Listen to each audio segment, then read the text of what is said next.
The Red-Headed League.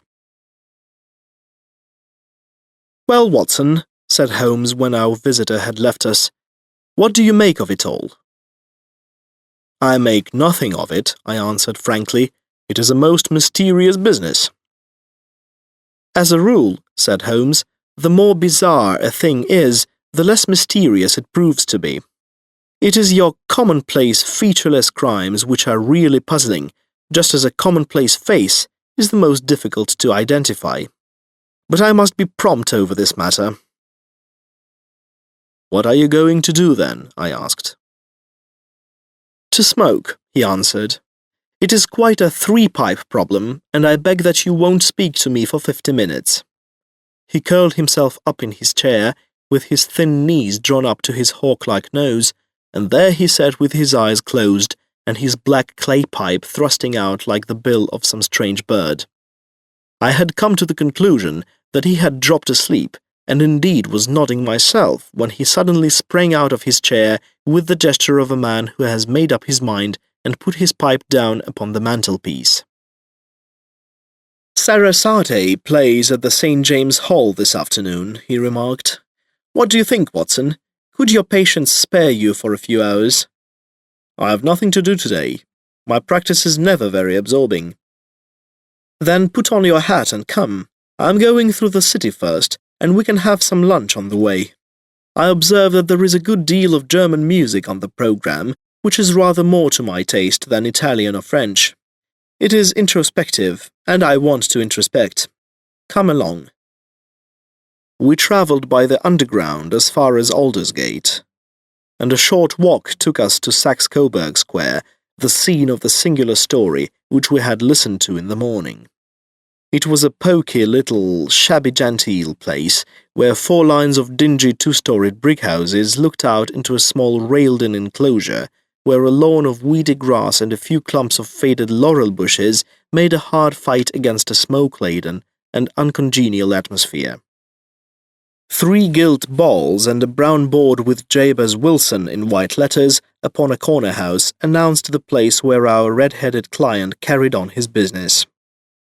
Sherlock Holmes stopped in front of it with his head on one side and looked it all over, with his eyes shining brightly between puckered lids.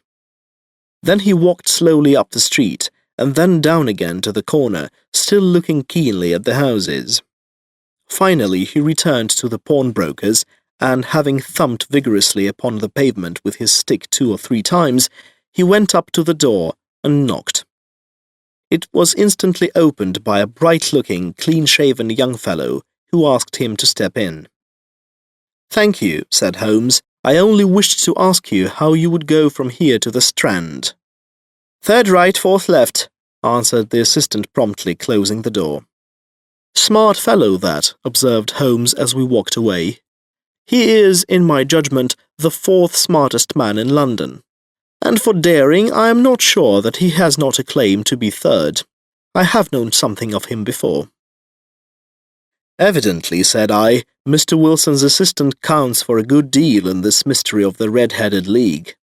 I am sure that you inquired your way merely in order that you might see him." "Not him." "What then?" "The knees of his trousers." "And what did you see?" "What I expected to see." "Why did you beat the pavement?" "My dear doctor, this is a time for observation, not for talk. We are spies in an enemy's country. We know something of Saxe-Coburg Square. Let us now explore the parts which lie behind it." The road in which we found ourselves as we turned round the corner from the retired Saxe-Coburg Square presented as great a contrast to it as the front of a picture does to the back. It was one of the main arteries which conveyed the traffic of the city to the north and west. The roadway was blocked with the immense stream of commerce flowing in a double tide inward and outward, while the footpaths were black with the hurrying swarm of pedestrians. It was difficult to realize, as we looked at the line of fine shops and stately business premises, that they really abutted on the other side upon the faded and stagnant square which we had just quitted.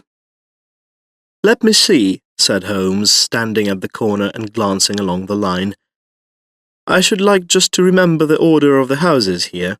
It is a hobby of mine to have an exact knowledge of London. There is Mortimer's, the tobacconist, the little newspaper shop, the Coburg branch of the City and Suburban Bank, the vegetarian restaurant, and McFarlane's carriage building depot. That carries us right on to the other block. And now, Doctor, we've done our work, so it's time we had some play. A sandwich and a cup of coffee, and then off to violin land, where all is sweetness and delicacy and harmony, and there are no red-headed clients to vex us with their conundrums. My friend was an enthusiastic musician, being himself not only a very capable performer, but a composer of no ordinary merit.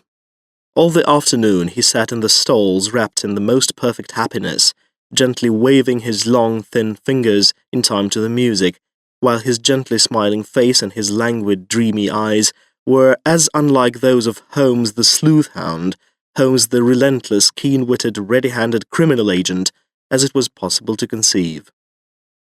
In his singular character the dual nature alternately asserted itself, and his extreme exactness and astuteness represented, as I have often thought, the reaction against the poetic and contemplative mood which occasionally predominated in him.